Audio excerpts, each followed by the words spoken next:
Hello and welcome to the Liverpool Way podcast after a 1-1 draw with Brentford that mercifully brought down the curtain on a season that will be remembered for all the wrong reasons.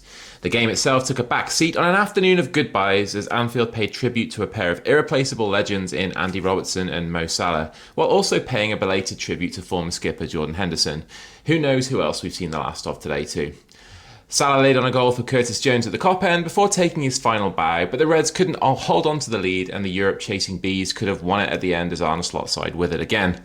I'm Chris Smith and I'm joined by TLW editor Dave Usher, who's just got in from Anfield, and we'll have a special guest shortly in the Daily Telegraph's Chris Bascombe. Dave, it's over, it's all done, emotional day, I'm sure. What are your reflections on this afternoon at Anfield? Yeah, just glad it's over, really. I think that was the sense everyone you speak to before the game, not just the lads, but just, people milling around, the lads at the car park, everyone just wanted it over and done with.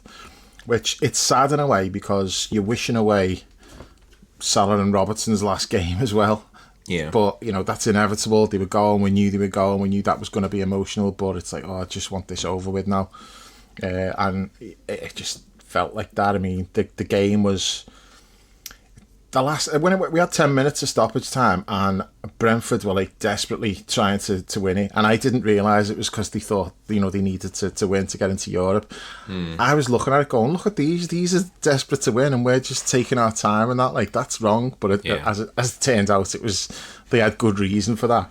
But it just had that end of season feel to it, and I don't think anyone really cared about today at all other than seeing off Mo and Robbo and potentially others, which we'll get to as we go along. But yeah, it's just you can't help but think a year ago, and then suddenly we're here.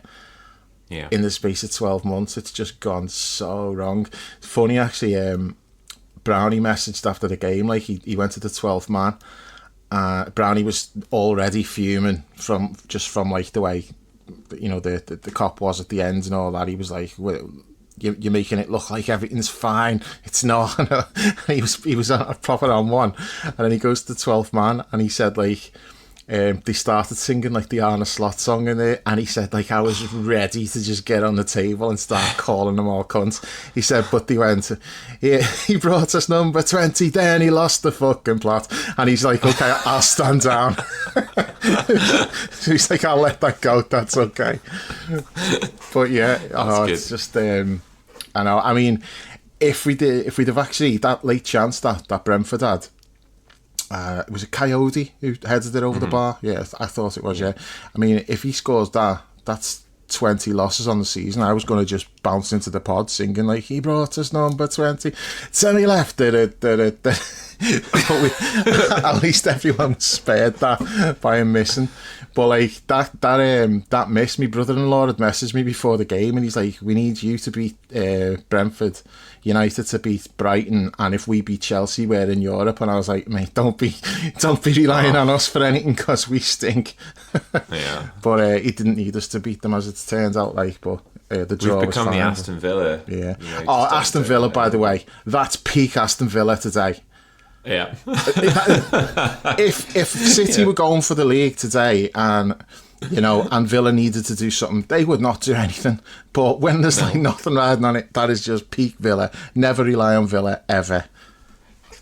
Yeah, it's a good way to bring down. It's a kind of apt way to bring down the whole Guardiola curtain, isn't it? I suppose. Yeah, losing to Villa. Oh fucking hell. Yeah.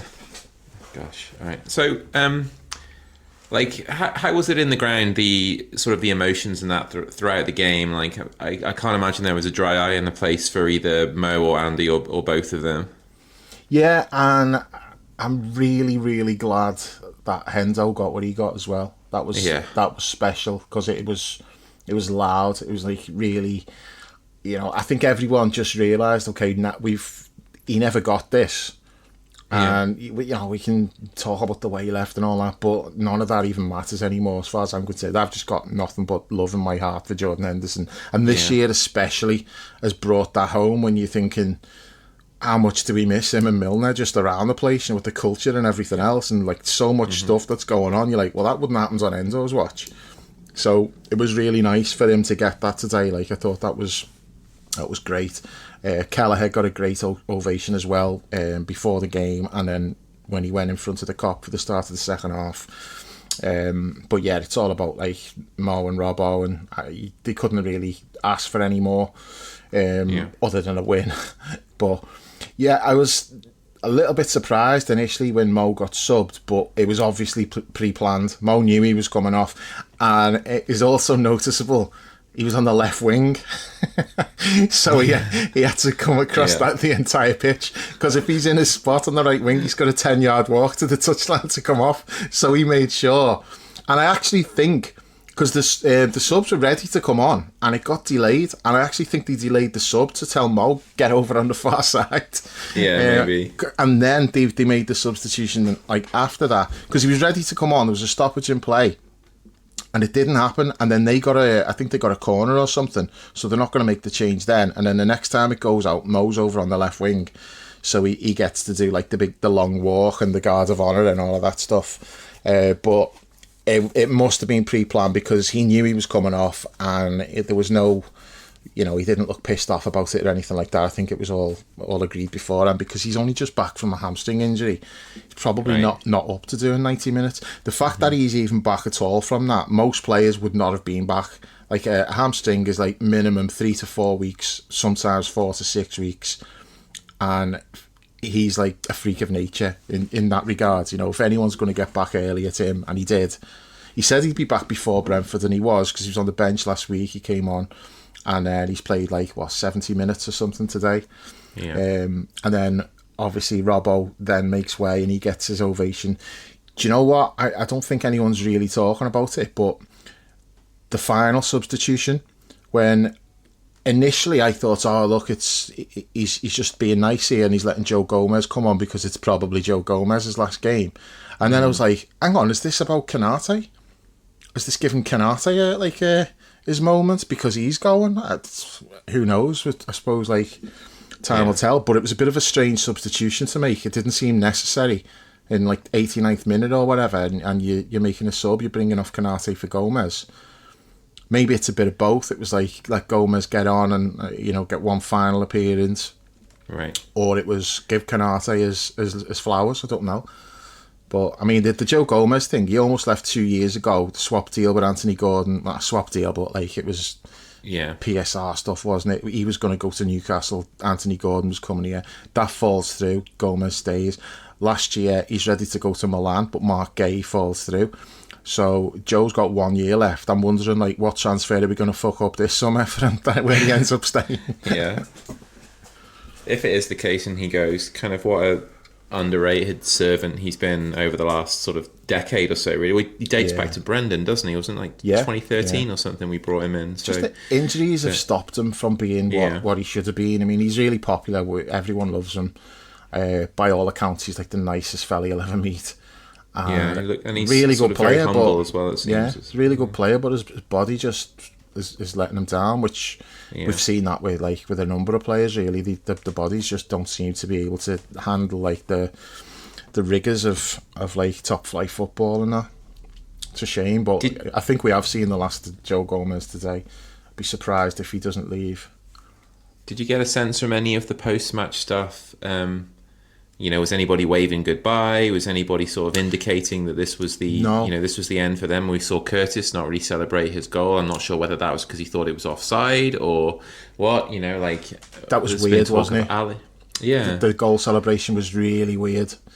I don't know if it was because he thought it was offside, because I didn't think for a second it was offside. I was surprised when there was a check on it, but the celebration was weird. Nobody seemed arsed. It was just very, very odd. And I was thinking that about Curtis, but that I was watching him at the end. He didn't look like... When the final whistle went, he just dropped to his haunches and he looked like he was really emotional. And he was down for quite a bit, and then Hendo came on and picked him up. But he was pointing at his foot, so I think he'd hurt himself. I think that's why he was... slow getting up. I think he picked up a bit of a knock or something. But then I was watching him and he was laughing and joking with Bradley and and Freddie Woodman. Freddie Woodman's one of those you have to say his full name. Have you noticed that? You just call him Woodman. It's Freddie Woodman. Yeah. It's like Mason Mount. It's just one of those you have to give him like the full name. But anyway, yeah. So he's laughing and joking with them, and Slot was stood there with them, and Slot was involved in it. And I'm looking at that and thinking, Curtis Jones does not look like someone who hates his manager, and there's like real like beef there. So I think his future is not about Arne Slot wanting rid of him. I mean, because he has picked him a lot, maybe not as often as he should have in midfield, but it's not like he's just frozen him out. But I think it's the contract more than anything. They're not prepared to give him a contract what he wants, and they're more than happy to just cash in, get that 100% PSR, so they can go and waste it on someone else. But he didn't look like someone who thought he was going, and neither did Alisson, which is interesting, because I think we all feel like there's a very good chance Alisson's going, just based on everything that we're reading. He didn't really give off that vibe at all. Okay. I mean, I think that would have been announced this week if you'd like to think so, if it was happening. Like surely we would have been given the opportunity to, because I think if it's done, it's done, right? Like it'll be agreed. So I just hope that. Well, beyond hope, really, that you get Slot's comments fee, today as well before the game. Alisson might have agreed, but if we haven't agreed a fee with Juventus, you can't really announce anything in case you don't. So I don't know. It's unfortunate, because if he does leave, then we will feel a bit cheated that we didn't get to give him the send off as well. So we just have to see how that develops, I suppose. You'd hope from Slot's comments before the game about like how much we've missed him, and this is an important game for us, so we want to have him back. You'd hope, because I don't think he really fancies Mamadashvili. Not based on that comment that he made. No, that wasn't. So exactly hopefully he's gone like, no, we need to keep Ali. We'll send Mamadashvili out on loan or whatever. And again, I don't think he's trying to force Alisson out by any means. I think Alisson may well want to go now. And the Dick and Dick might be thinking, we can get some money for him, like move him on, get him off the wage bill. Which there's an element of that makes sense, because if he's playing like 50% of the games with the salary, I understand that. But the problem is, we've seen that the guy who's been brought in as his replacement does not look like he's not going to be up to Alisson's level anyway. But he doesn't look like he's anywhere close to it. And that's not to say like he's shit or I'm writing him off. I'm just saying, based on what we've seen, the comparison I made was like he's a lot more Simon Mignolet than he is Alisson. And Slot's comments before the game kind of suggest, I don't want him to go, I need him. But it may not be his decision again. That's if he's still here himself, which that's a whole other story. Yeah, definitely. Anything else from sort of the celebrations, or not the celebrations, the lap afterwards that gave you any insight into summer plans, people leaving, people staying? Like, what was Slot's demeanour at the end? He's not low the most profile, really, sort of demonstrative anyway. Yeah, very low profile. Didn't really get involved in too much. Went round all the players, shook hands with everyone, but nothing. That he was just kind of. It looked like he was just staying out the way, which I appreciate that. I mean, it's about Mo and Robbo. The other players were doing that as well, except Dom. Dom made himself like fucking front and centre. I don't know what he was playing at. Honestly, all the players, like Chiesa just went down the tunnel like really quickly. He didn't hang about at all. A lot of the others were just hanging around by the tunnel, and there was a few like in the halfway line just watching, while like Robbo and Mo were in front of the cop when You'll Never Walk Alone was getting sung and all that. And there's Dom just like front and centre with the two of them. I'm like, are you going too? It was weird. He just proper gegged in on it, but everyone else just stayed right out the way. But yeah, I was a bit surprised that Chiesa just fucked off like really quickly. But all the other players were still out there, and he just went down the tunnel like. What a man, fair day. If that's the last we see of him, like, certainly joins the ranks of the cult heroes that we've had down the years, right? Like, he'll be remembered really fondly, and will always be welcome back at Anfield. And his song is something. The merits of it are obviously questionable, but it's something that will be sung for years to come, I think. I was surprised that he left the field for that reason. I would have thought he would have wanted to, because he's going, isn't he? Let's face it, he must be leaving. You would have thought he would have tried to milk it a little bit more, and not milk it, that's the wrong way, but just enjoy it, savour what was going on. But no, he was off really quick. Yeah. All right. Well, if I had, we'll not go there. No, don't go there. There's no need to go there. Don't lower the tone already. The fact straight away I knew exactly where you were going with it.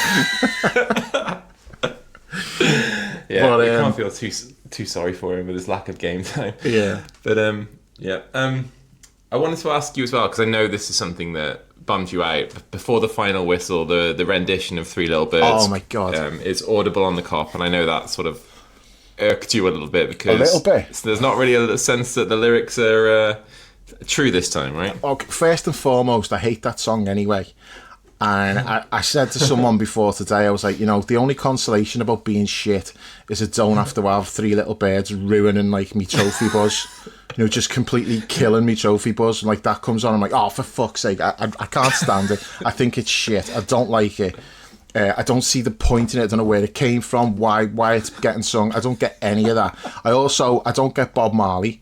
Like, for me, Eddie Grant is the artist who people tell me that Bob Marley is. Like, tell me one Bob Marley song that even comes close to Electric Avenue, or I don't want to dance. Give me hope, Joanna. There isn't any. And our boy James is going to be listening to this, and he's going to be going fucking ballistic. But I don't care. I needed to get this off my chest, and I was going to get it off my chest regardless. But then, when the cop just started singing it, I was staggered. I'm like, yeah, let's just sit here and not worry about a thing. Everything's going to be all right. Yeah, we're fine. Fucking hell.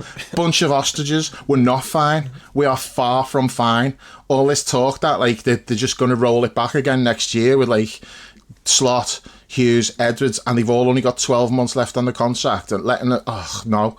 And we're sitting there just, so when we get to the international break next October and we're shit and we've spent a load of money in the summer and it looks like we've just bought square pegs for round holes again. Once we do that and then Slot gets sacked in the international break, never mind, we can all just sit round singing like Bob Marley again, can't we? I was fuming. I didn't understand it at all. And then, of course, they played it. And halfway through, everyone had just stopped singing it. So I'm just stood there, just listening to it playing, and like for no purpose whatsoever. So that pissed me off. And then you know what pissed me off even more? They played Kloppo's music. And I was like, oh my God, no, why are you playing this? Unless Kloppo's going to come running out like the Ultimate Warrior and grab the microphone and go, it's all right, I'm back. Then I'll be singing fucking Every Little Thing's going to be all right. But Jurgen Klopp did not come out to his music. They just played the song and left me standing there pining for Jurgen Klopp. And then, of course, it's Robbo and Mo coming out saying bye, and it's like, okay, well, there's two more legends gone. Oh no! That whole part of the day that was like torture for me. I wanted to leave, and the only thing that kept me there was it's Mo and Robbo. I've got to stay. I can't leave. But yeah, I wanted to as soon as that started playing. What song do you think would be more apt now in the current predicament that we're in, instead of Every Little Thing's Gonna Be Alright? Oh, what about, I'll have to get back to you on that. I don't know. Have you got any suggestions? I see a red door and I want it painted black. No colours anymore, I want them to turn black. Yeah. Oh God, yeah, but anything but that.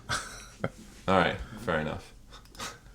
Do you know what pissed me off about, a lot of things pissed me off about today, but seeing fucking Richard Hughes gegging in on that presentation. Should have been Rushy and Kenny and Mo. Yeah. That's it. No Billy Hogan. Yeah. Well, Billy Hogan, he's always there. But that brings me to another point. What I didn't understand why Henry, Werner, Linda, they weren't out there. Now, is that because they didn't want to come out because they'd be getting shit over the ticket price thing? Or did they just not want to be around Slot because it'd be awkward if they're planning on firing him, which is the hope that I'm clinging to. But I thought it was a bit odd that they weren't there. But yeah, Chris has just joined us anyway, so he might be able to shed some light on that. Where was John Henry? To be honest with you, I heard they were going to... Oh, you can hear me okay, by the way. Is this okay? Is the sound okay? Yes. Yeah. I'd heard before the game they were going to be there, and I was expecting, but I was looking around. Were they there?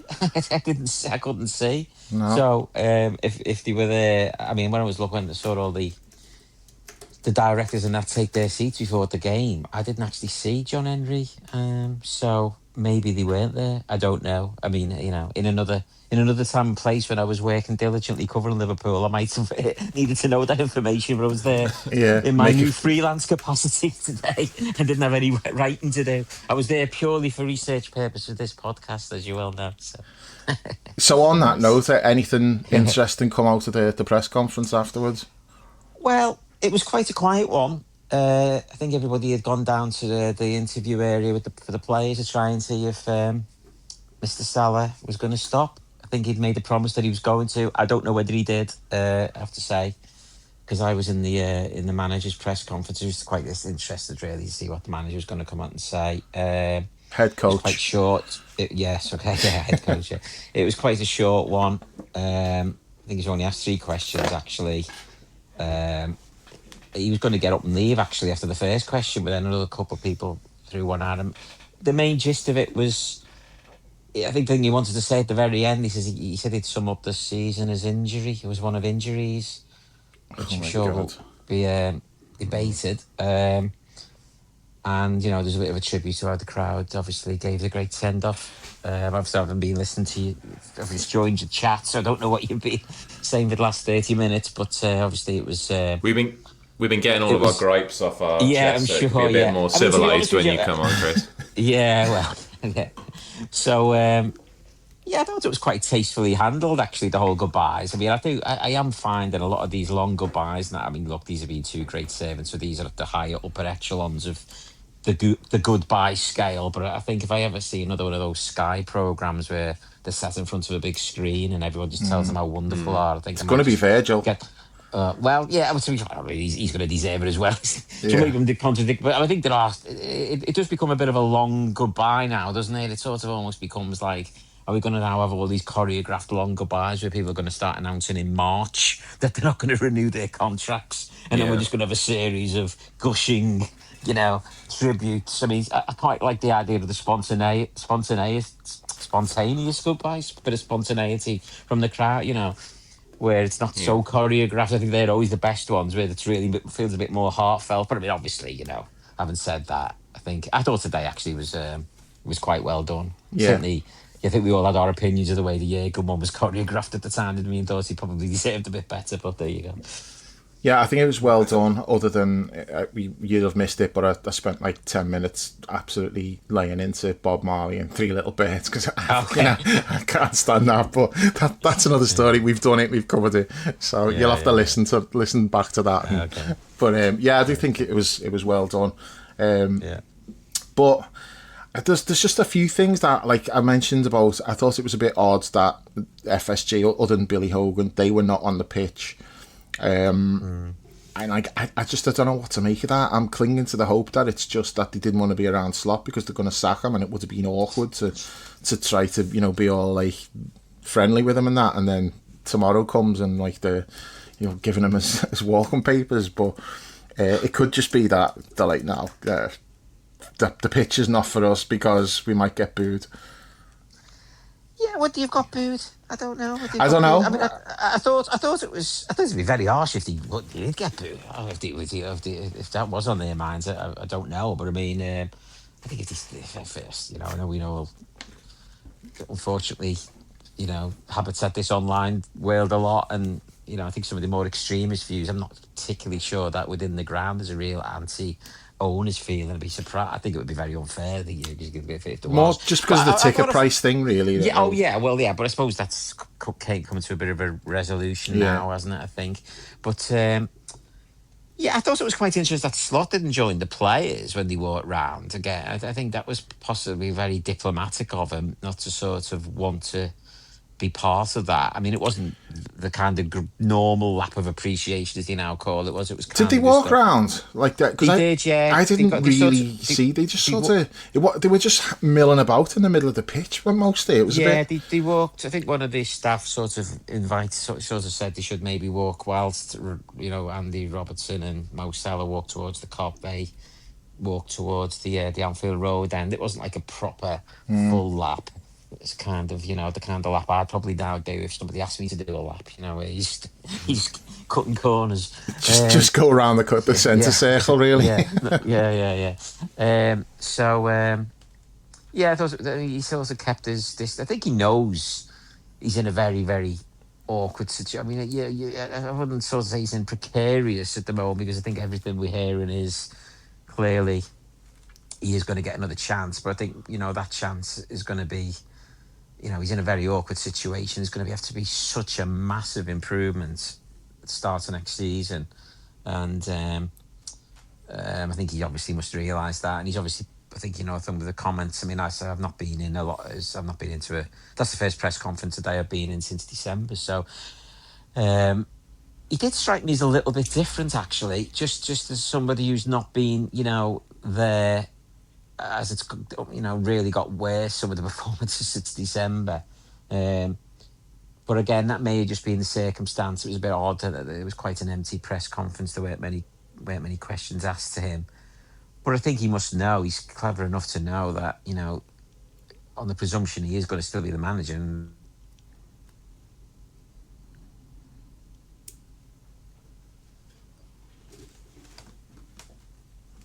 lost you there, Chris. Yeah, look, when Chris does come back in, I'd be interested to know, why he received so few questions today. Like, was it more just because the occasion was about Andy and Mo, and the lads in the press room were more interested in that kind of stuff, or it was mainly because there was hardly anybody in there. Yeah, as I say, most people had gone down to try and get interviews with the players, I think. So there was a very it's probably just the fewest I've seen in a press conference ever, actually, certainly for the end of the season. He may have been quite relieved about that, actually. They were probably all hoping to get Mo to just fucking let him have it. If he speaks, there will be fire. Well, we'll be interested to see. Obviously, I don't know. I'm sure that if Salah did stop, people will know about it soon enough. Yeah. And you said, Chris, that Slot's demeanour seemed a little different today than what you've seen usually. Yeah, we lost you just as you were saying that. Oh, sorry. Yeah, sorry. It was just, I think it may have been just because there were so few people in there. But the last time I'd been in a press conference with him was in December, and it just seemed, I don't know, that maybe I'm just reading too much into it. It just kind of felt as though he certainly his last answer, it felt as though he wanted to really make a point and say, I would sum up this season as injury. I think that was the way it used the word injury. As though he really wanted to make a point. And look, I mean, I don't know how many managers I covered at Liverpool over the 28 years I was doing it. But there is always a point where you start worrying when managers start going into defensive mode and start almost saying things which you just, they want somebody to leap on to defend them. And there's not going to be many, unfortunately, who I think are going to passionately offer a defence of this season. And not using injuries either. You're not using that as an excuse. Well, I don't buy the injuries for the main reason that when you look at Liverpool's back four, Conor Bradley's the main absentee. So the back four, really, you could say Conor Bradley would have been, we would have played a lot more. Jeremy Frimpong was never bought to be an out-and-out. You see that everybody winds me up, really, every time I see somebody say, Liverpool bought Jeremy Frimpong to be fullback. He didn't. When he signed, it was pretty clear he was not signed to be he's brought as a versatile right-sided player, but mainly as an attack and wide man. Which is a disaster. He should not be playing there. So Conor Bradley was always earmarked to be the first choice right-back. Unfortunately, that injury has been very unfortunate, but Conor had his injury issues already, so it wasn't as though it was couldn't have been foreseen. So the back four is pretty much being the back four we expected with Robbo and Milos Kerkos, easing into a new club. The middle three, I don't know how many injuries those three have. I mean, McAllister had a really poor season for his standards, I think. Yeah. But it's still the same middle three that won the league title last year. So when you're talking about injuries, you're talking really about Isak, and I'm sure you've spoken at length. Well, was it really that much of a surprise Isak's had injury problems? Because he had plenty at Newcastle. And so, injuries have definitely impacted on Liverpool. But I think injuries are a good explanation for Liverpool not defending the title. I don't think injuries are a good excuse for just narrowly finishing above Bournemouth. I'm sorry, I just don't buy that. Yeah. Good lucky Bournemouth lost in the summer. All the players that they lost, and yet they've come back and done even better. It's actually like Paul made the point this morning. He said, Bournemouth doing this well is it's kind of taken a lot of the shine off Richard Hughes and the job that he did there, because he left and he left 2 years ago. They lost all of those players last summer, and look who they brought in this year. Truefair's been great left back. The one thing I'd say, Dave, Ryan, superb players. I had these conversations earlier, and there was lots of speculation about Areola. Somebody that started clearly what appears to be a fake rumour. Liverpool. He came right into the bet to be the next manager. And the worry I have, if any, Liverpool ever get linked with somebody of that ilk or level of club, Bournemouth, is you look at the players at clubs like Bournemouth or Brentford or Brighton. With all respect to them, Brighton, yeah. These are players who are working, every week to get a move. They see that as a step towards the next big move, or the big move to either Liverpool or usually Chelsea or, And so you always have to ask yourself, are they running around? I mean, watch Bournemouth against City today, and they clearly worked a hell of a lot harder than any Liverpool team I've seen play this season. I'm sorry, they just did. They just sort of absolutely full of energy. But is that because the manager isn't motivating, or is that because they just got that self-motivation they want them to be in the shop window with a... And I think that's a question you always have to ask. So when you look at some of the mid-table club managers who've moved on, recently Thomas Frank, Graham Potter, we'd go back to Brendan when he was at Swansea, who obviously Brendan did go close to league, but ultimately he's not that elite level of Klopp, is he? And, I'm sorry we're always going to talk about Klopp, but that was what worried me about the Areola kind of link. So, well, hang on, I think that would be a huge leap to take. I don't think Liverpool particularly should be looking at the Bournemouth manager at the moment, but, I don't think they are. So, well, we took the Bournemouth sporting director. So. Yeah, but I mean, do you know what? It's again, when these players look great for those clubs, that's what I'm sort of saying. Sometimes you do have to be a little bit careful, because we've seen what the whole debate about the manager. It's kind of the big worry when Klopp was at his peak. As somebody, and Dave, we've spoken about this 100 times. Is like the worry is. You remember what it was like before Klopp, and then you started always in the back of mind, you're going to be worried about what's it going to be like after Klopp, because Klopp was just different. This was like an era of following Liverpool where you just think, God, it makes you realise how crap a lot of it was before. Obviously, there was good years, and there were good managers, and there were great moments, and, cup wins and all that. And there was probably the occasional decent season as well, but there was nothing to even get close to the levels of consistency, and also the sense, as someone who was covering the club then, that everything's all right here. This club is in a really good place here, with this fella. Even when the seasons were poor, like post the COVID year, there was obvious explanations for the COVID year, and in the year when the midfield tankers Fabinho lost his legs, there was never this sense of, this is going wrong. It was just...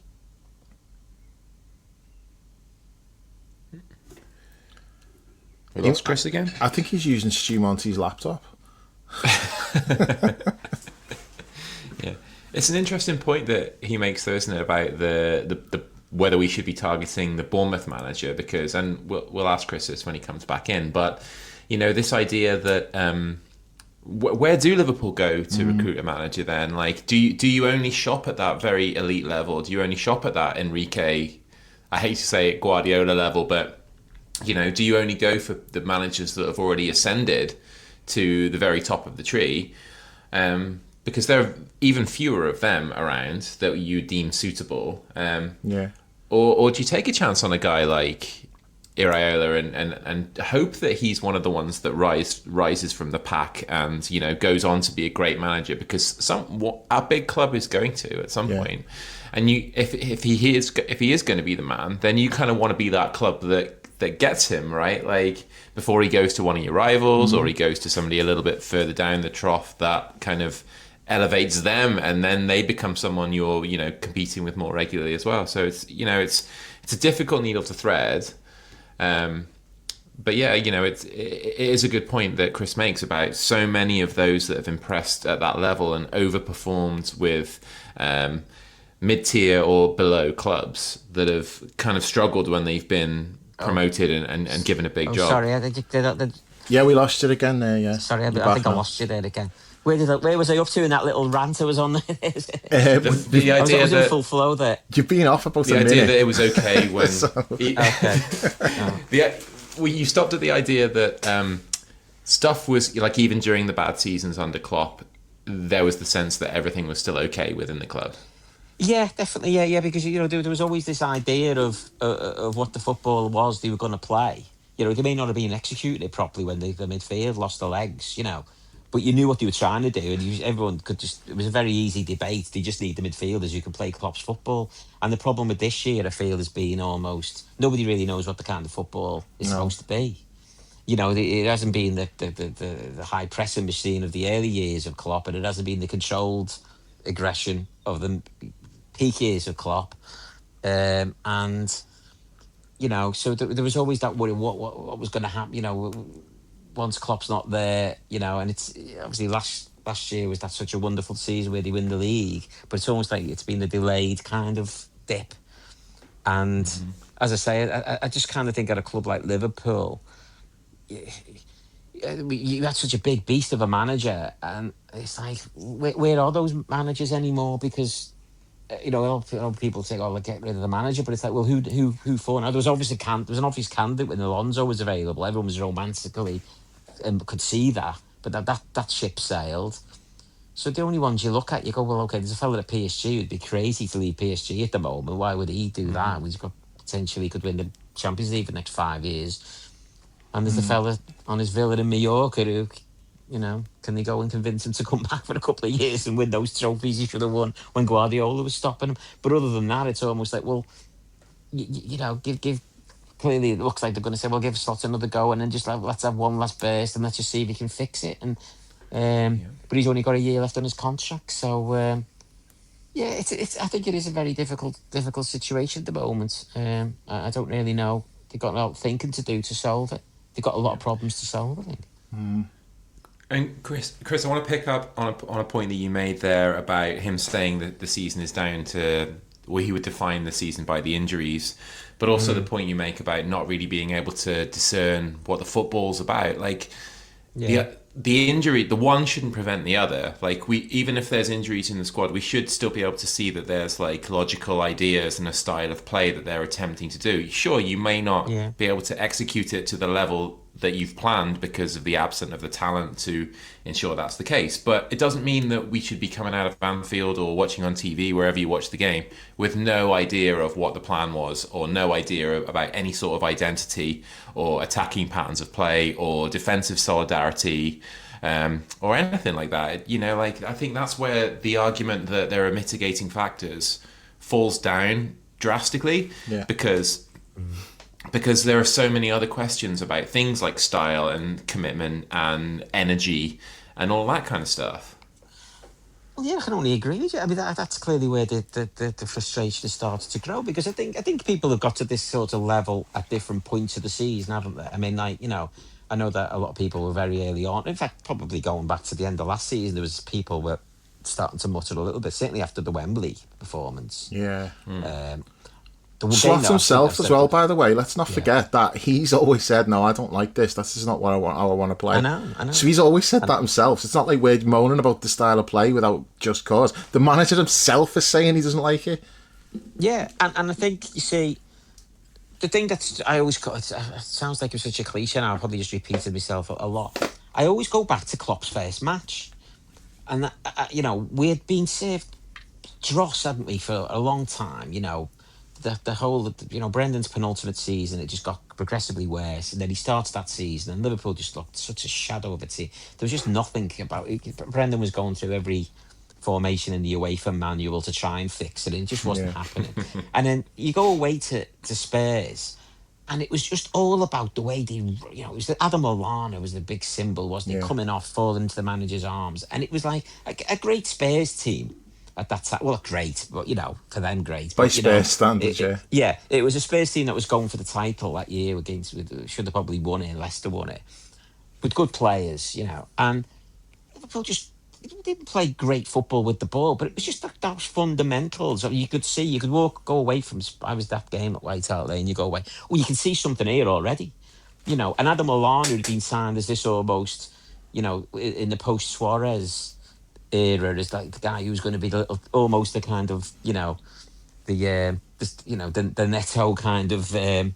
Florian Wirtz really wasn't, but he was quite a big signing. Wirtz is the Neto Adam Lallana. But what the point of trying to make is he becomes completely transformed as soon as Klopp sees him and goes, he's going to be the one who's going to show everybody else what I want. He's got the football brain, he's got the first touch, he's got the application. And he just becomes that's why everyone talks so highly about Adam Lallana. He's not like one of these great figures in the Klopp era, but he's an important figure. And I think to myself, if I look at Florian Wirtz, imagine what, Florian Wirtz was meant to be doing that for Brian Lee, because it's what we got told. Florian Wirtz is like this pressing machine plus this technical. But he's not been that for Liverpool, has he? No. He's not looked as though. And the number of times you've seen players cramping up in the end of games this season has really worried me, because it's just. And in the first half of the season, you're prepared to offer some mitigation in that, because I do think that a lot of the condition and work in pre-season was impacted by what happened. We can't just ignore that. Players have mentioned that. But I think that once you get to around March and April's time, maybe a sports scientist will come on and say, you're wrong. What happened in pre-season affects the whole campaign. But I do think once you're starting to get to the second half of the season, I don't think you can, explain the performance at Villa Park the other Friday to horrible events that happened the previous July. Now maybe that sounds harsh, but I just don't. And 3 wins, I think it is, in the last 11 games, isn't it? You were expecting at that point the team to be showing signs of getting better and where the ultimate direction has gone. So I think that's why people have got more and more worried. And having said all that, Isak not being available just as he scores the goal, maybe there's that Wirtz suddenly getting it. I don't know what the illness was, so maybe there were moments where you just thought maybe momentum could pick up, and then things did happen. But I think it all just points to the same kind of conclusion. Okay, start the next season, you need a good solid pre-season. You need to really performance level. I won't be kind of thinking, Liverpool play really well and then lose the first game of the season, get rid of them. It's going to be about performance level. It's going to be all about energy level. It's going to be all about, does this look like a Liverpool team that is going to connect with the supporters again? And I know it's a really high bar because of what had happened for the previous 10 years, but those are the breaks. You're the Liverpool manager, it's the Liverpool Football Club. They've started to spend big money on big players who were, believed in to be these great talents. Better start producing the goods. Yeah, good point. I want to just quickly say something on Isak, just something I noticed today. Like, me and John both noticed it, and we just looked at each other and like, what the fuck is that? So he was told to get up. John had been saying all game, he's like, how come Isak's not warming up? Like, the subs are warming up and Isak's not really being with them. And then he was told to warm up because we were watching it, and he moved along a couple of seats and then he just sat down, and then he was told again, go and warm up. And he got up like really slowly and he just ambled onto the touchline, ambled his way down. And me and John both just looked at each other and were like, what the fuck is that body language? That's horrific. That's horrific body language. He just looked like he couldn't be arsed and he didn't want to be there. Now, I think there's a good chance that he knew he wasn't going on the pitch, because the fact that he didn't get on probably tells me they had no intention of putting him on, because the game's in the balance. We're trying to win the game and your £130 million striker's not getting on the pitch. So I think they must have said before the game, we're not going to take a chance, we're not putting you on. So maybe that's why he couldn't be arsed with the warm-up, because he's like, well, I'm not going on anyway. But it was just a terrible look. And then I'm watching him like after the game, and John's laughing and he's going, look, fucking Billy No Mate's there. He's just kind of standing around on his own. He doesn't even look like he's part of the group at all. And I just think that's his personality. He's just, maybe he's really shy, or he's just like, doesn't mix well with others or what, I don't know, but he was just on the periphery of everything. And you're watching things like that, and like, that's not good. That's not good recruitment. That's not the type of character that we would normally be bringing in. Also, though, Dave, in another, at a different time, you'd be sorry, Chris, but at a different time, that wouldn't be allowed either. People would be involved in him. They would be bringing him in, like Hendo or Milner or someone would, come on. In fairness, though, McAllister did say a while back. And he didn't say it to be like a dickhead or anything. It was just a throwaway comment. He was asked about what's Isak like, and he said, he's a nice guy. He's like very quiet. He said, I've tried to like get him involved. He said, but sometimes you feel like, he just wants to be left alone. He said, so you don't do it. So like, I don't know. I think that's maybe just who he is. I know what you're saying about Hendo and Milner. I'd be like, no, he's got to be part of the group. I just don't think we would have signed him in that era. Well, we didn't, because the famous thing was like Klopp had the choice of like signing Isak or Darwin, and he took Darwin. And people can say whatever they want about that, but I can absolutely see 100% like Klopp's looking at those two players and going, no, I want the fucking mad one, rather than like Mr. Cool, ice in his veins, whatever. It's so obvious to me why he would. I don't like it when all these, I think when that Ingrain brought that book out and it was full of all the fantastic players he'd identified. Didn't seem to mention so many of the ones who weren't a success. I can't stand all that stuff. And the reason I can't stand it more than anything is that when Ian Graham was at Liverpool, he was the kind of behind the closed doors, I'm just a humble guy, I don't want to get involved in doing interviews and all this. And then as soon as he's left, he's like singing like a canary. I mean, you never, writing a book. And it's like, yeah, well, this is what I mean. And it's like, I'm sorry, you can't have it both ways. You can't have it both. And especially when he's trying to, whether he's trying to or not, but when he says things which by implication, Klopp wanted Julian Brandt and I got Mo Salah. I'm sorry, are we going to talk about Iago Aspas then? Are we going to talk about Ali Sissoko? Are we going to talk Mamadou Sakho? Now, I don't know whether you're responsible for all them, but, you get some right and you get some wrong, and you want to be behind scenes, I don't want to take any credit, but then, you want to dig out one of the greatest managers Liverpool have ever had and say, well, he didn't even want Mo Salah. I find that unbearable. I'm sorry, I just do. And, yes, this story then comes out through that. Liverpool wanted Isak, and he did, and Klopp and Pep Linders apparently wanted Darwin Núñez. Well, everybody in the Anfield on the day Liverpool played Benfica, and Darwin scored that goal, and then another one disallowed with the brilliant. Everyone wanted Darwin Núñez that night. Now, okay, you can't just sort of be emotional about it and say, yeah, well, obviously. Now, obviously it didn't work out with Darwin Núñez, but, you would hate to think that he decided to right or wrong by spending 125 million on a fella that he should have signed for 70 million 3 years earlier. I'm sure there's more to it than that, but it hasn't worked yet, has it? And it's a long way back, because, quite bluntly, I mean, if Isak doesn't have a good season next year, you're talking about one of the worst signings in English football history, aren't you? You are. I mean, nobody likes to hear that, but I mean, it's just been just so shocker of a debut season, and it's not for us to sort of.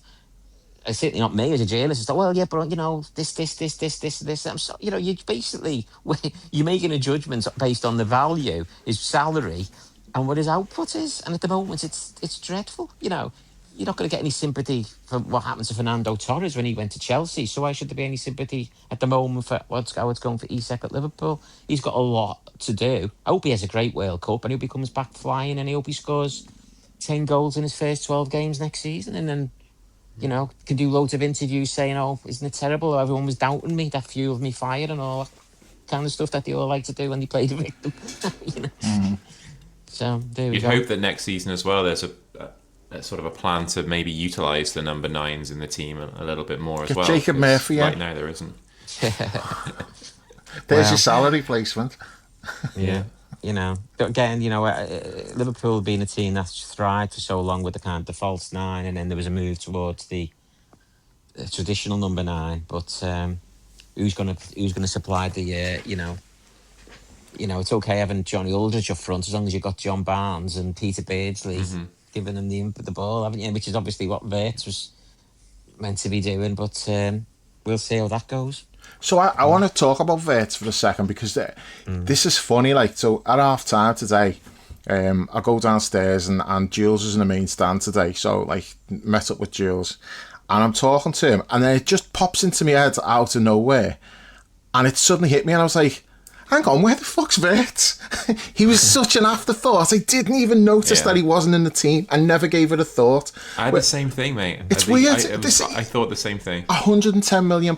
He was supposed to be like the marquee signing. I thought he was going to be player of the season this year. I thought he was going to be amazing. And we get to the final game of the season, and he can't even make the starting 11. And I'm not even giving it a second thought. I didn't even notice that he wasn't playing.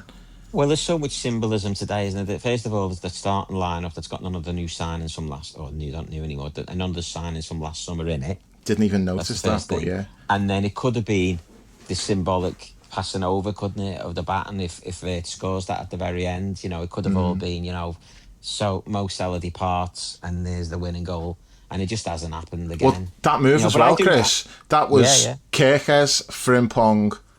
And then, that was the one before when Vert took too long and the chance went. Remember, Kirkes does that boss run, brilliant crossfield ball. Frimpong, lovely cushion ball inside, and then Vert stopped and just slowed everything down, and then lost the ball on the edge of the box. Well, he just doesn't look the player that everybody thought, does he? He does at the moments, but you do still feel, because you've seen these little nugget moments, there's something there, and he's still only a young player. And he is there meant to be there for 5 or 6 years, Yeah. And, and then it just comes down to is it something within him?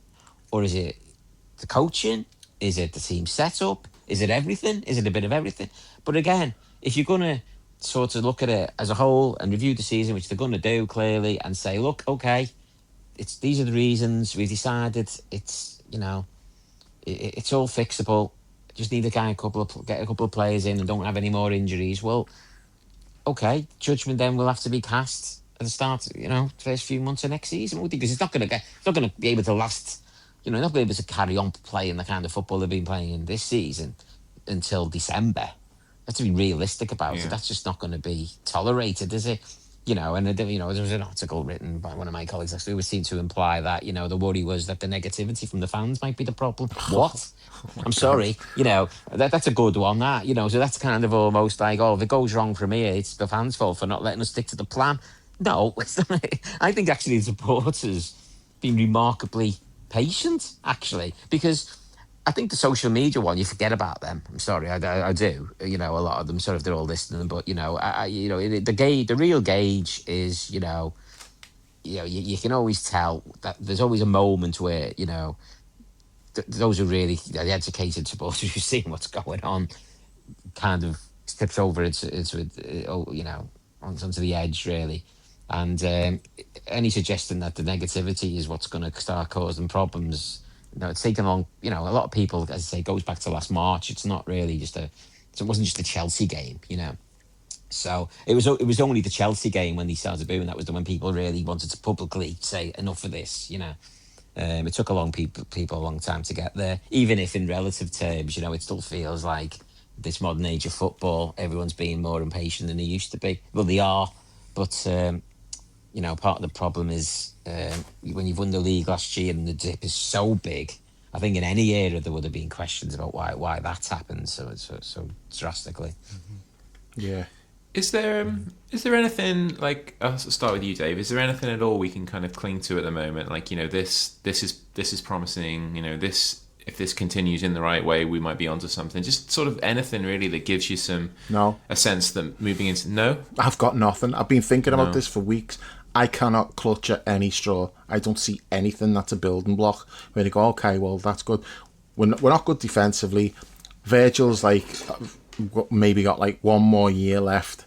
How the hell are we going to replace him? We've already mentioned about Alisson. If Mamardashvili's the replacement for Alisson, well, that's a big backward step. We're bringing in a French kid, centre-back. We've already got an Italian kid. They may well be really promising, talented players. You can't be putting them in the team. You don't have centre-backs 20 and 19. Top teams do not have that. So how are you going to get both of them the game time for them to develop as you want them to? Well, you can't really, because if you are playing them, it tells you're not challenging for anything. So defensively, I'm not seeing anything positive. The midfield, I think the midfield, the balance of it's just been terrible all season. They don't really help the defence. They're not particularly helping the attack. The attack's been awful this year. Ekitike's had moments. And I feel I've been a bit harsh on Ekitike because I'm thinking, everyone's going on about how great Ekitike's been. He hasn't been that great. He's had like loads of bad games as well.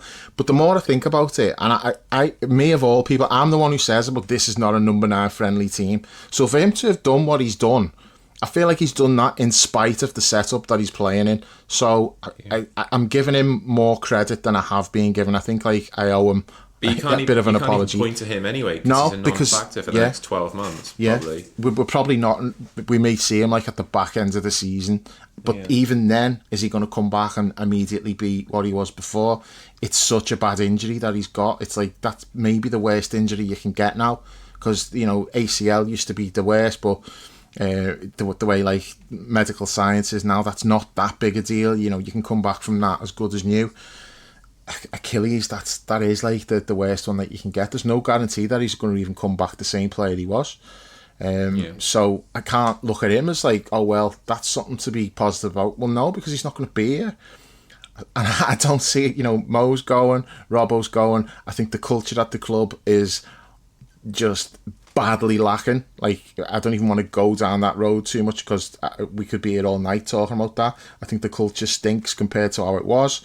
So what am I supposed to look at and go, well, at least there's this? The performances are just, there's nothing in any of the performances to make you go, okay, well, I can see signs that we're doing this or we're doing that. I see nothing, not one thing that I can point to. Like, yeah, Rio's really talented, but loads of our teams in the past have had like a talented kid. That doesn't mean you're going to start being like successful. I've got high hopes for him. I think he's going to be a really good player, but that's not enough for me to go, oh well, at least we've got Rio, things are going to be all right. No, he may just be like Raheem Sterling. Rio might just have like a couple of years in a shit team and go, fuck this, I can do better than this. And in all fairness to him, we haven't seen enough of it yet, but he's not Michael Owen, is he? He's not he's not Gerrard. He's not like this transformational player. He's it could be Raheem Sterling. Yeah. And that's not to discredit him either, because he has been such a bright spark for us. And Raheem Sterling was a fucking really good player, so it's not discrediting him at all. But I'm saying it's not enough to be. I don't think you can just point to Rio and go, oh well, we've got Rio, we're going to be all right. No, he's promising. I like him, but I'm not seeing anything that gives me any hope for something to build on for next year. I'm just seeing problems literally everywhere. I think that Chris, bring us off the canvas, mate. Well, yeah. I mean, all I'd say is like I think that I do still believe there's the good players in there. I think that you go through them all. I think they've got a lot of good players at that football club who should be doing a lot better than they are. And if there was going to be a positive, it's like, okay, in an ideal world, I know you might disagree with this, but in an ideal world, Slot comes back, starts the next season and shows he's the manager that everybody thought he was this time last year, and this season just put down as an aberration, and all the things that they've said that these mitigations get proven, and you can go, there you go, all those people, what you said on that podcast that day, and we remember you, Bascombe, you were on that as well, blah, blah, blah. And if that doesn't work, okay, well, somebody else will end up taking over as manager, and then we'll see if it is the players then, won't we? Because, if another manager comes in and says, actually, I don't think these players are up to it, I'm going to get rid of them. Maybe it wasn't the manager, maybe he was given a bad lot of players. But I personally do think they're good players. So do I. It's so that's why it's up to Slot to, really show that he can get the most out of them. That's where with the positive. That these things do not, it won't last forever. Liverpool will always sort of just click back into gear at some point, and but whether or not we're going to get back to the Klopp years, maybe that was just a once in a generation thing. No, it was for those of us. But there can be a happy medium, no, Chris. It doesn't have to be that. Yeah. To go from that to this, you can be somewhere in the middle and it's still okay. You can still enjoy it, but not when it's like this. I just think it's a general thing across football, or what I'm talking about, the kind of manager. I do think that the game has changed so much in terms of, this is where I show my age now. I was lucky to start covering Liverpool at a time when, there was still a connection in terms of, the football. Yeah, I could go to the Melwood car park and just decide who I was going to speak to. Nowadays, there's certain players, you've got more chance of getting an interview with Tom Cruise, quite frankly, because they've got such an entourage around them. And they'll only want to do something when they've got something to sell, like a new contract or, something that you want to say. It's all probably a script they're reading from, a lot of them. Not all like that, but a large part of the football industry now is like that. And I think that's why it's not just a Liverpool problem. I think it's a big club problem where how do you find the right figurehead to lead these and kick these fellas into shape to perform and run their hearts out for you every week when you've got agents and entourages and all that, as soon as they're left out, we've been a lot of talk with the Tuchel England squad. It's quite obvious, read between the lines. Tuchel's left a lot of players out. He just doesn't want to take people who he thinks are dickheads with them for 4. You know what I mean? It doesn't matter how good they are. And it's, and I think that there's a lot of that in football now. And it's like, so when you have Klopp, nobody was going to mess around when Jurgen Klopp was the manager. Chelsea have had this problem, haven't they? Yeah, Man United. Everyone takes the Mickey out of, Liam Rossini. It was never going to work because some of those players in the Chelsea dressing room, you're just not going to look at him and never see him as a manager. Say Man United about it. Arteta, whatever you think of him, he's now got that standing, has he? He runs that Arsenal dressing room and he gets whatever you like say about the way they play football. It all sounds quite petty now because they are champions. But he makes them run through brick walls for him. And once you've got that in a manager, that is worth even more than whether their vision is 4-3-3 or, passing from the back or long ball, because it's just about getting the players to buy into what you do, that they will just come off with their kit sweating and they will fall into the manager's arms like Adam Lallana did that day. Where are these managers, you see? And if Slot can't do that, and then, the first season it looked as though he could do that, so why can't he do it now, this season? Is it just like it's been a slow thing where they've just, his character hasn't blended with the players? I don't know. Or is it just, as we said, all the people who, the mitigation? Is it just a bad season for so many, many, many reasons? And we'll see. He will become the Jurgen Slot. Sorry, Jurgen Slot. Jurgen Slot would be Arne Slot, who can rule that, training ground and be the boss and make them, the data charts go off the scale in terms of Liverpool's running, because there's been a lot of questions. But I know that even before I finished in December, there was a lot of questions about the running stats and the fitness, and there was a lot of pushback against it. No, here you go, look at this. But I'm sorry, it's the eye test tells you this Liverpool team does not work as hard as other teams in the Premier League. They don't, because if they did, they wouldn't have lost us 20 games this season. They wouldn't have lost 12 league games, whatever it was this season. They just don't. You don't need to show me any data. I don't care if your data says, oh, actually they did. Been watching pretty much every game. They don't. So that's it. Fix that, and then we might be onto something. Yeah. Oh, what did you make of? He said the other week. There's a couple of quotes that he's come out with recently that just really infuriated me. Like, first one was he said, "Oh yeah, I absolutely know how to fix this, but obviously I'm not going to tell you." Which is fair enough, because if his logic is, well, I need to get rid of this player, that player, and that player because they're not doing what I need them to. So I get why you can't actually explain that, but you're not working with like a group of fucking bums here. You're working with like players who, like, most teams in the league would be like, oh, I'd love to have him, yeah, he's good. How are you not getting some sort of improvement? Because it's not improved throughout the whole season. We're not playing better now than we were at the beginning of the season. It's just been the same all the way through. So there's no reason for me to think, oh yeah, you know how to fix it. Because if you know how to fix it, well, why haven't you fixed it at least to some extent? And he hasn't. Well, as I said, there's too many examples of games where, even recently, Man United away, the first half there, Villa away particularly, where you're just thinking, oh, just come on. Let's just see the first, you want it for the whole 90 minutes, but let's just see the first 25 minutes where you just coming out and you're just full of running and you're full of it, and you just got them so pumped that they're gonna play with the heart and the heads, and all you get is that. Yeah. And it's like, and this goes back. I mean, I have to say, I'm not trying to be clever here after the event. Wembley was so disappointing last year in the Carabao Cup final, And the next game was the derby. So that kind of took care of itself in terms of the intensity and, the way the atmosphere was. There was no way no Liverpool player couldn't be seen to be giving it all. And, they win the game. It was a big win. It was an important win. And then the next game after that was Fulham away. And I have never been so worried about a team that is on the verge of winning the title. I was like texting people. I said, I find this Liverpool team really unlikable.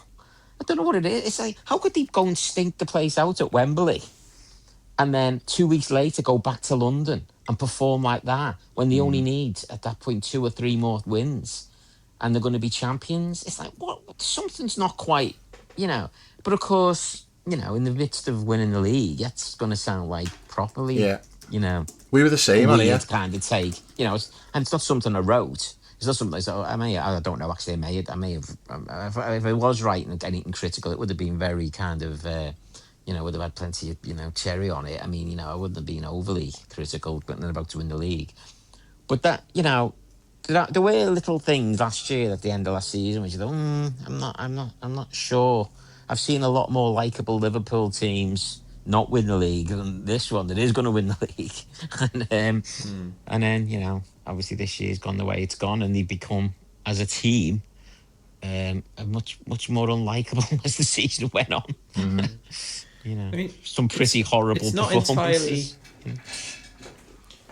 It's not entirely unprecedented for us to go from like first to fifth and then back to first again. Like it happened in the 80s. I think it could happen. It could easily happen. Yeah, like the players 1981 they finished fifth, but that year they also won the League Cup and the European Cup as well. So, it's not unheard of for it to happen, but they'd have to go somewhere. There'd have to be some serious change from top to bottom, Dave, in terms of like the approach, in terms of the personnel. Like it's asking a lot, isn't it, to think that we'll go into next season being competitive at the top again. See, that's why like the second quote that I was bringing up also comes into this category, because he said last week, I'm totally paraphrasing here, but he basically said someone must have asked him about the fans don't really like the style of football, what can you do to change it? And he's like, yeah, I don't like it either, but he says I've not liked a lot of the games this season either, but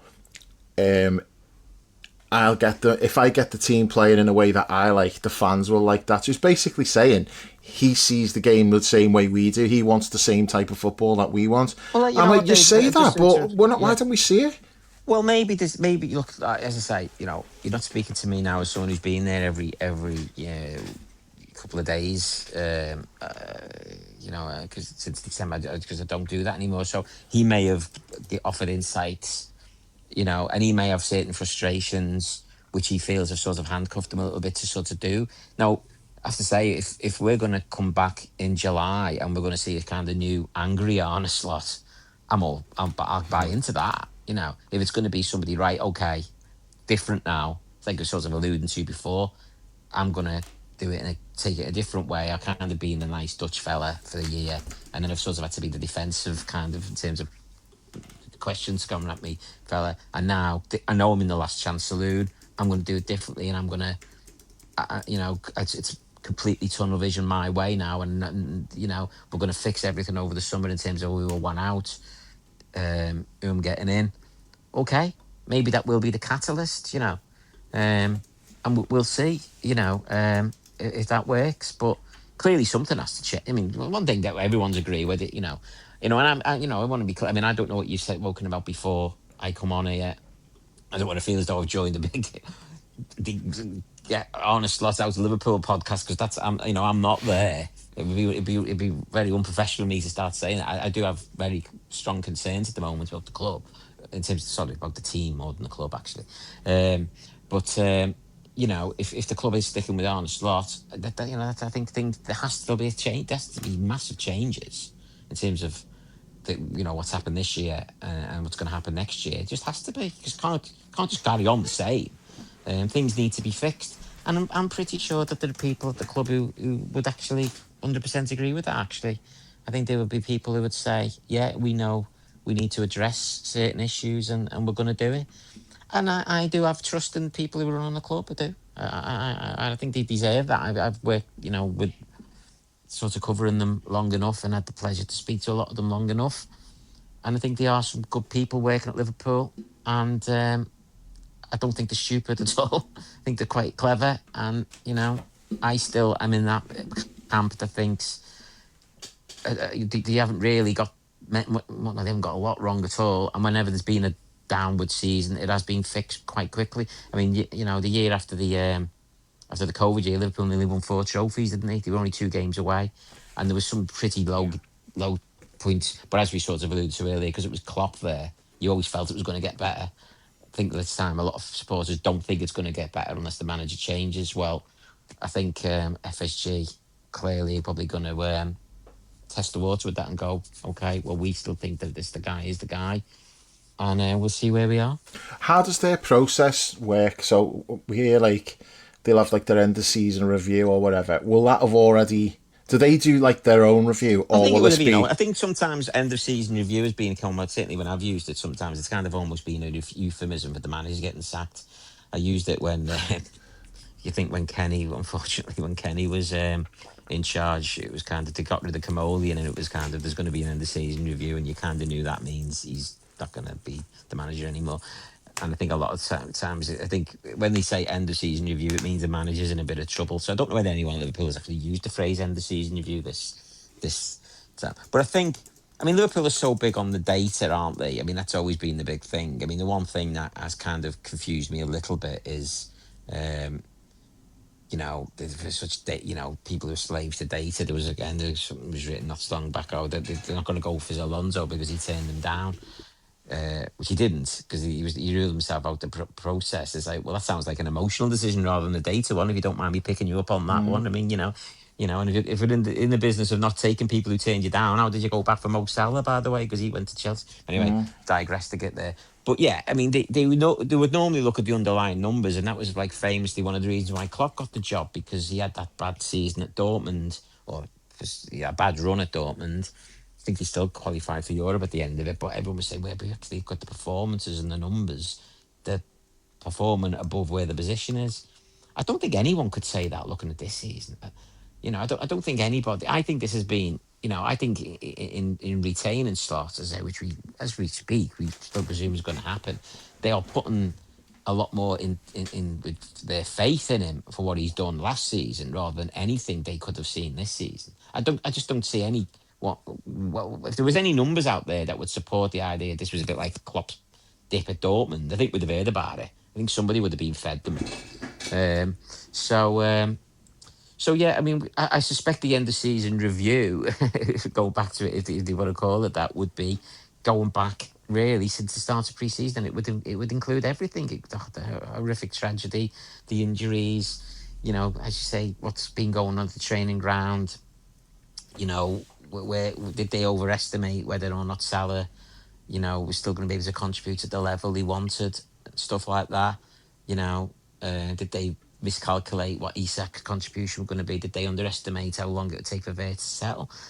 And I suspect that is probably what they've reached the conclusion a while back, that whatever happens, they want to stick with Slot because they think these mitigating factors do mean he deserves another chance. And again, possibly, in the absence of an alternative, unless, Lewis and Enrique announces at the end of beating Arsenal next week, I want to go to England, or Klopp fancies another return back. Even I would say, well, who would people?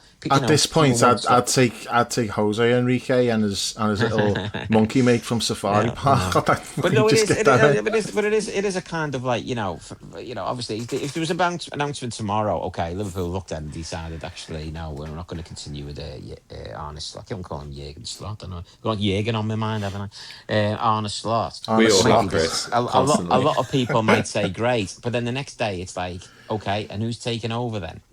Who out there is realistically would be the best manager for Liverpool to start next? I know, and I throw that out as a genuine question, because I don't know anybody out there that would make me think, yeah, okay, yeah. That's not our job, though, is it? No, I agree, but it's probably my job as a journalist. But they should have the data. It's not your job as a journalist to have an opinion to say this is who they should go for. You know, you're going to No. report who they're interested in, but as a fan, you might have a preference. But I think it would be But irresponsible of me as a journalist to sort of like, as a lot of some people on social media still do. Oh, you should be leading the way, and you should be saying to FSG, you've got to get it. No, I no, shouldn't. that's not your job. Exactly. It's absolutely no. It's you could certainly. I think people at Liverpool are very receptive, actually, to sort of opinions of some of us who've watched them for a long time. Doesn't mean they kind of would necessarily take any advice. I would hope not, to be honest. But I think to engage in where the club is at, I think that people are quite receptive to listen to people's opinions and probably listen to the supporters quite a lot. But I do think it is a valid question.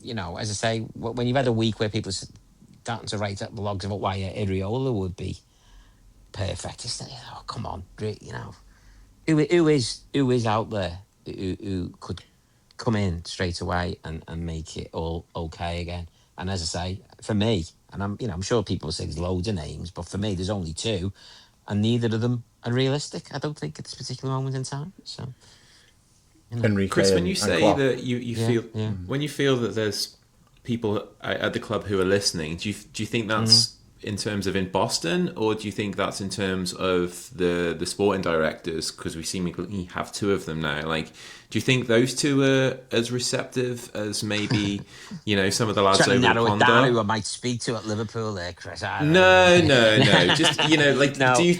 I know, 'cause as a Hypothetical. club, Certainly from my I sense, think I don't think they but listen at all. I the think as a sporting club, directors. both in both the Liverpool branch and the American branch, I think they are certainly all the time. I was covering Liverpool. Don't ignore phone calls or text messages. Yeah. So maybe I'm quite lucky in that sense, and I've never found that anybody, you know, it's always difficult. I'm trying to just the years I covered Liverpool, the year since FSG covered Liverpool compared to what was before, it's just so incomparable. It's untrue.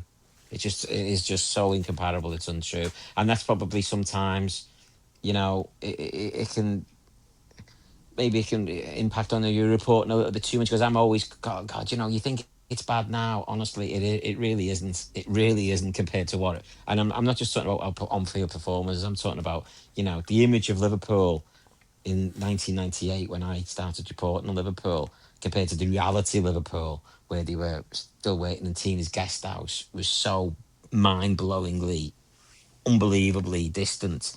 And now it is a behemoth of a football club, for better and worse, to be honest. In terms of the commercialisation, in terms of some of the mistakes that have been made. This kind of difficult relationship between a fan base which still wants to be the Bill Shankly Socialist Club, but actually within this rampant commercial capitalist kind of monstrosity of the Premier League.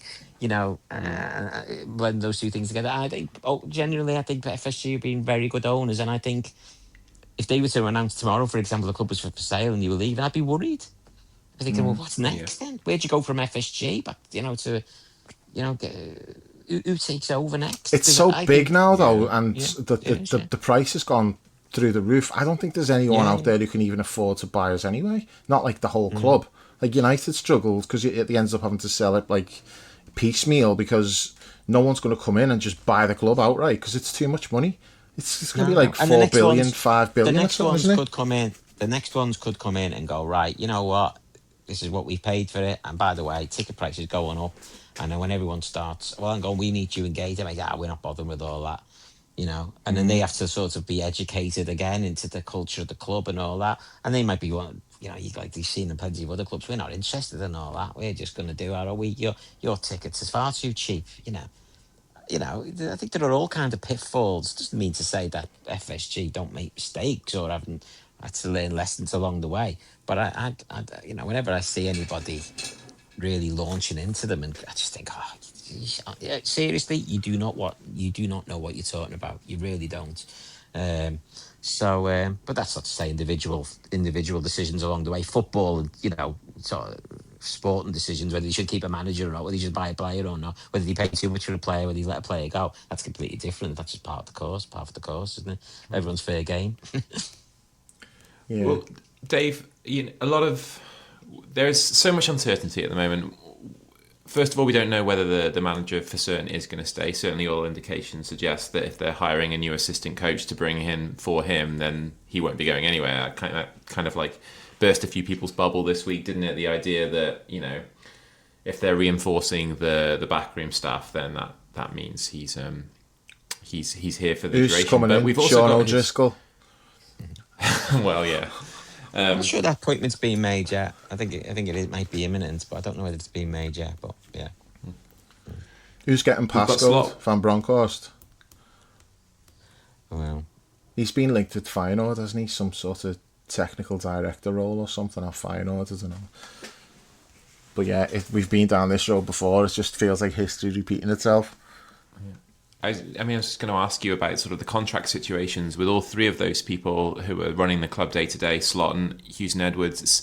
There's so much uncertainty there. You know, Hughes has been linked to Saudi in recent weeks, well, all season really. And then you've got the recent reporting of it only ever being a 3-year project, and they were going to plan to move on after that anyway. And Slot is going into his last year as well. So how do we even begin to navigate that? Like, well, that is a problem.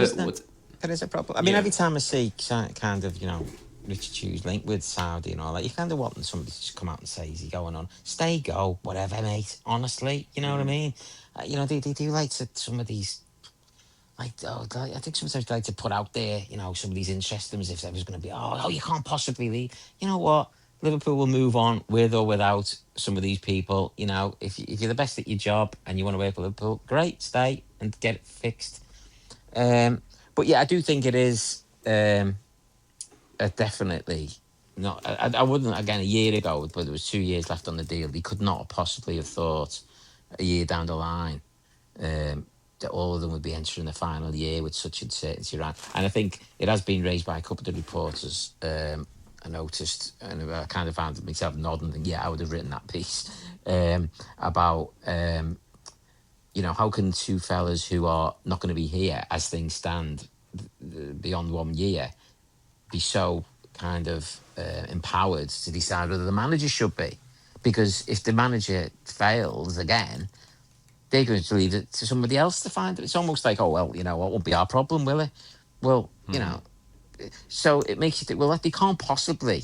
And then again, there was I don't know, a vague recollection, something about they only ever saw it as a 3-year project. What? Sorry? You know, you think you're going to get away with that one? No chance. You know, no way. You know, if you only think you're here for 1 more year, whatever happens, go now. You know, because, you know, but I just... I mean, I just can't get my head around that one really. Again, but I think maybe it's just the circumstances of the three of them going into the final year together with 1 year left. Something's got to give somewhere, because if it starts badly, you know, I kind of almost feel as though the two, Michael Edwards and Richard Hughes, almost need to commit now for another 2 years and sign a new deal. Now, a lot of people might say, "Oh, don't want that." Well, I would say no. That would be a very good thing, because that would at least give them the, you know, if it goes wrong now, if you're backing the manager and it goes wrong, you are taking responsibility to fix it. Well, why have we got two? Why is the two of them? It's like it's a one-man job. Michael Edwards has become more like what Mike Gordon was, really. I think Mike Gordon is still around and involved, but I think when he came back, he was given a bit more, you know, I suppose it would be, I don't know, I'm about exactly right, but it would be like when Michael Edwards was the sporting director, and like Richard Hughes probably is being told what the budget is, whereas the budget is, Michael Edwards might be more setting the budget. You might be listening to, "Oh, you're joking, aren't you?" It's still being set by John, you know. But I think he's a layer above anyway what he was. I mean, the budget is probably still being set clearly by the FSG people, but I suppose he's then passing it on to Richard Hughes and telling him, "This is what you're working with." Whereas in the past, it would have been Mike Gordon telling Michael Edwards, "This is what you're working with," you know. I just don't know why we're paying like two people to do like the same job, basically. Well, originally, and also they were going down the multi-club model as well, which hasn't happened now. And that's the thing, though, because it's not just Michael Edwards. He's got his own team who he hired to do that. There's a Portuguese guy and Julian Ward. So we're paying all of these people For what?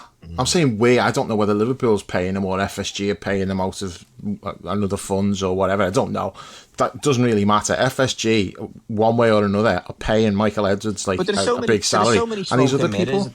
There's so many smoke and mirrors around now, though. When you see stuff like Liverpool have dumped the multi-club model, you half wonder whether they just want that out there because they haven't really, just to sort of get the price down for the one they want. Like when you see clubs up for sale and somebody goes in for it and then removes themselves from the process and then they come back and they buy it. I don't know why they wouldn't be keen to still get another club if there was a viable option out there. I don't know why you would suddenly abandon that entirely.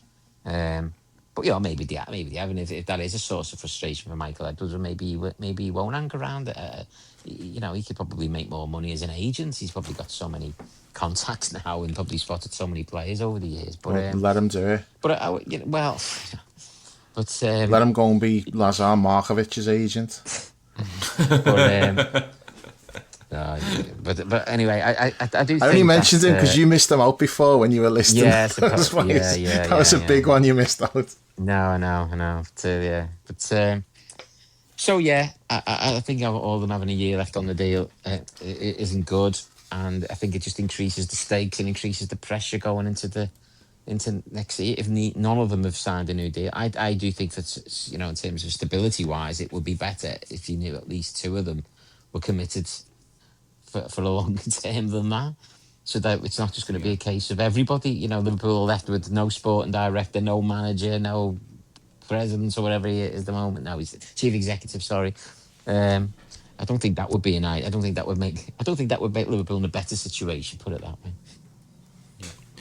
All right. Well, we've. I know that's your preferred eventuality, Dave, isn't it? Yeah. So, but let's just close out on sort of a little bit more of a positive note, if we can. Like, what have you? What was Dave? I'll start with you. What was your sort of like favorite moment from this season? Like, is there anything that you'll look back on and think, yeah, that was nice. I'm glad that happened. This was a good thing.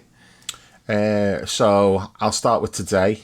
Obviously, the reception for Mo and Robbo and Hendo. I thought that was one of the highlights of the season. One of the few nice moments. I'd also say the Freddie Woodman chant in the derby. This is such a low bar. Literally, he went at the hole, he couldn't touch the crossbar thing with Pickford. The chant for Freddie Woodman. He's England's number one, and he can touch the crossbar. This is how shit the season is. That's popped into my head as one of the highlights. Virgil getting the winner against Everton just for the comedy value of that, and I would say, so best moment on the pitch, I'd probably go Rio's goal at Newcastle, just because he's 16, and it was a big goal. It's funny because it's Newcastle and the fans are dickheads and that, but there's not much to choose from really. Chris? Yes, it was beating Real Madrid was quite good at the time, and it's funny really. There was a came at a point in the season where I was still had the belief that it was going to click at some point, and they were going to go on this run, and it just didn't happen. And it's surprising really when I look back. I think that was one of the last reports I did. And I think I read it the other day, and it said something. This shows the folly of saying Liverpool have finished. Yeah, so that's dated well. It was a really good performance, though. High tempo and everything that we're not used to seeing. It was really good that night. I think it's supposed to say in many respects was showing what Anfield is like. The supporters kind of given them the send off they deserved. And other than that, I think it is a bit of a struggle. The early games of Ekitike were very exciting, and the goal from Gravenberch against Everton early on in the season was very exciting. That was the last time he put in a really, really impressive 45 minutes. That would almost flawless 45 minutes, and then what happened in the second half at Everton was almost became the taste of what was to come, wasn't it? It was like after that, it's almost like something just clicked the other way. So yeah, that they would be, obviously a different old season for me, because this was the one where I stopped covering them on a day-to-day basis. So wish that I had intended to sort of stop at this time last year. Yeah, but just made me look like I was walking away as it was all getting worse. Actually, I hope I would be stopping on it, You basically done a Mo Salah, haven't you? You should have got left on a high. Got off the Titanic when it stopped at Ireland. You know what I mean? That was just, Yeah. But so there, that would be it really. I think for me, Dom's it's free difficult kicks to as well are worth a mention. The two big ones, Arsenal and City. Fantastic. I was going kicks. to bring that up because Sorry, mate. You don't look back at it with that much fondness now, but at the time it felt special. Like August at Anfield against Arsenal, it's like one of the few times all season that we were actually able to revel in being champions and like rub it in a little bit, and something that we expected to be able to do all season. And it happened the last time we won the league in sort of 2020 as well. Like the next season there was no fans in the ground, and we had we fell off after Christmas as well. So by the time fans were back in the ground, like the time to celebrate being champions was gone. But we had a special goal from Szoboszlai, good enough to win every game, and you can't really beat a late winner against what you assume to be your title rivals. And I just remember leaving the ground there, walking through Stanley Park, just being absolutely buzzing and convinced that like once the new signings clicked, we'd be on our way to another title. And it's mad just to think that in just a few weeks after that the team was in complete free fall and the title defense was like over by late October. So, at the time it felt really good. I thought we were really onto something, and and it didn't turn out that way as well. Other nice moments. Verde's goal against Bournemouth on the opening night of the season, was great, and then Mo getting one as well. And obviously you had the really touching moment. You wouldn't put that down as a highlight because it was so heartbreaking and sad, but it was like a moment nonetheless with Mo standing in front of the Kop, and there was that big outpouring of just emotion that felt necessary at the time, and I think was quite cathartic for a lot of us as well. So yeah, that was it really, and then nothing really after Christmas aside from like I loved being at Wolves for Robbo's goal, which was a stunning strike, and we had a good win that night there as after we'd lost in the league a couple of days earlier, and we had the game. I think was it Palace that Robbo scored his last Anfield goal as well. Like that was a really nice moment, but it's all this kind of individual dotted around bits of everything here and there that's nothing really in terms of a great performance, nothing in terms of a good run, nothing in terms of you're excited about where the club is heading and the potential of these new signings that we've made. So yeah, happy to put it to bed really, and then hope beyond hope that next season we can have a good start. The coach finds something in himself and the players at his disposal. Whatever new signings we make, I hope they're the magic wand that he seems to believe that they will be, that fixes everything. But yeah, any final reflections, Dave? Just a quick question for Chris. Konate's contract, do you think he's signing it or not? Oh, I honestly don't know. I mean, he came out, didn't he, and said he was close, and then the club said he wasn't, which I thought was quite interesting. I think he'd be foolish if he doesn't. But I suppose if he's saying he thinks it's nearly done, it would suggest that it's more likely to happen than not, because it would mean that he's really, he's pushing to now get to an agreement rather than it felt like he was hedging his bets not so long back, and perhaps the alternatives weren't there for him. I think they've got to keep him really and hope that he just keeps, he does mature. I mean, he's got the physical attributes, hasn't he? He just has these brainstorms, doesn't he? I mean, a lot of the Konate's mistakes are just, as you say, they're avoidable, daft things, aren't they? Yeah. Although why does Liverpool keep on passing from the back and the ball continues to end up with Konate, the least, efficient on the ball? I just can't get my head around that as well. It's a little bugbear that once you've seen it, somebody points out to me that this keeps happening, you can't unsee it. Liverpool keep on playing from the back and it ends up with Konate and you just hit down the line and they get the ball back. It's like, well, this has happened like for 8 months. But anyway, gone off on one again. I suspect he will sign it, but I don't know. I don't know. I have any information one way or the other. And Alisson, what are your thoughts on that? There was a moment there, I don't know whether it's part of it, when they did the Guard of Honour, and it looked to me as though Szoboszlai or maybe even Virgil seemed to be saying you should walk through it as well, which you've got, hang on. I suspect that he hasn't made a decision yet, and it could go either way. It sounds like I'm copping out, but I think if he had made his decision, he would have announced it. He would have, you couldn't have a big farewell like today and not have Alisson part of that. He's as part of, this great era as Mo, Salah, and Andy Robertson. Well, in we fact, spoke about this before you come on now. It's like, Yeah, well, is okay. it? It's not just his decision, is it? They've got to agree a fee. Like if Juventus won, Well, there's that as well. Yeah, exactly. But I suspect that the one thing you'd say about Alisson from the club's perspective on this, they're trying to cop it. I mean, again, there's two sides to it. I think that in many ways he's had so many injury difficulties now. I don't know what percentage of games he's missing, but he seems to be going up more and more every year. So that's one thing that you might say if you're the club, look, is it a good time to get a fee for him? On the other hand, it's always about who's coming in to replace him then. It's only a good decision if whoever's coming in is really good as well. If you're letting Alisson go and you're bringing in, a second-rate goalkeeper or a goalkeeper who's nowhere near as good, who's not going to get you that point, it's not a good decision, is it? Because, Alisson playing 60% of games might be better than a really poor goalkeeper playing 100% of games. And, again, I was talking to someone at half-time today. I don't know, I think Liverpool got, was it 15, 16 million for Kelleher and paid 30 million for it was less than that. I think it was about 11. Was it? Well, it's like if Brentford wanted Mamardashvili now, how much would we get for him?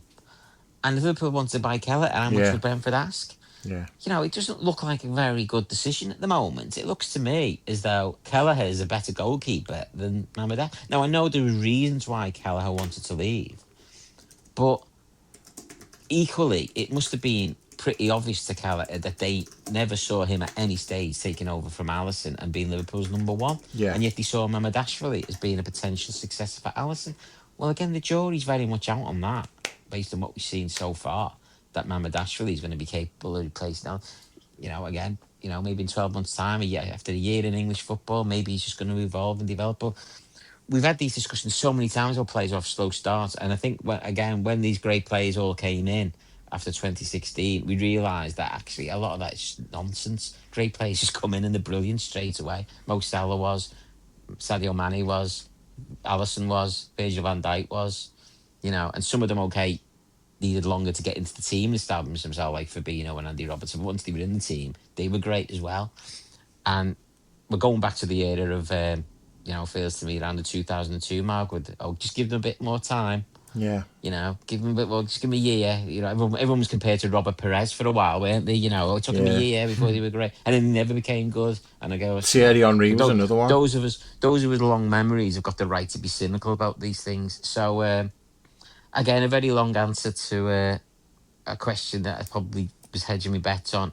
I wouldn't be surprised if he left. Equally, it may just come down to, he might sleep on it one day and go, no, one more year and I'll have the big farewell this time next year with Virgil. Yeah. And it'll be Alisson and Virgil having the mosaic. I prefer that. I prefer that option, I have to say. Yeah, so do I. Nice. All right. Well, let's hope that does come to pass, because A, we need him, and B, we love him, and I don't really want to get into any more fucking loss this year because it's been traumatic in more ways than one. That's it. That's the end of the season. It's finally over, mercifully. Reds finished 5th, didn't win anything, so things can only get better, right? Thanks so much to Chris for joining us. I'd love to have you on again soon, Chris. I'm still at the Telegraph, by the way. Really I haven't packed it in. I'm still there 3 days a week and, writing about other stuff. So please keep reading me. And I hope I haven't finished that Liverpool completely. I hope there will be, if anybody wants any match reports for, match days on weekends, if anyone wants somebody who's done it for 28 years, and I will be available, weddings, bar mitzvahs, match reports. Nice. All right. Well, there's certainly a spot here on this podcast whenever you want to come on, mate. So thanks so much for joining us. This isn't going to be the Honest Slot Out podcast with Chris Bascombe. I don't, I'm putting a complete disclaimer at the end here. I wasn't involved in any of that. I don't know what you said before. I'm just trying to put, anyway. No, you're all right, because if we'd have had Brownie on tonight, then you wouldn't have been welcome back at the club if you shared a podcast with Brownie. Yeah. Nice. Very good. Right. Well, Yeah, Dave, I think me and you and Jules are going to do a little retrospective on Robbo and Mo, and if there's any decision about Allison, hopefully not, he'd be involved in that as well. But sometime this week we might gather and do that. In the meantime, we've got Dan and John have done their latest episode of Time Team on the Gerrard final. I'm going to enjoy that over my morning coffee tomorrow. So yeah, thanks so much to everyone for listening, and we will be back next season and invariably over the summer as well, so we'll catch you soon.